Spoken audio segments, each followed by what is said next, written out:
Ešte nikdy ma nik takto neurazil. Vy ešte neodchádzate, však nie. Veľa šťastia s jej výdajom. Jasmína? Jasmína! Jasmína! Jasmína! Upokoj sa, Radža. Takže kvôli tomuto nám princ Achmed trsol dverami. Ale otec, Radža sa s ním iba trochu hral.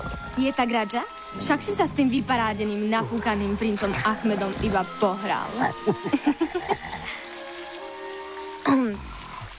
Drahá, musíš už prestať odmietať každého nápadníka, ktorý sem príde. Zákon vraví, že sa musíš vydať za princa do svojich ďalších narodenín.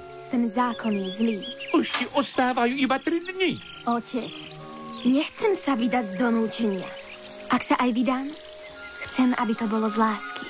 Jasmína, to nejde iba o tento zákon. Ja len pripomínam, že tu nebudem na veky. A chcem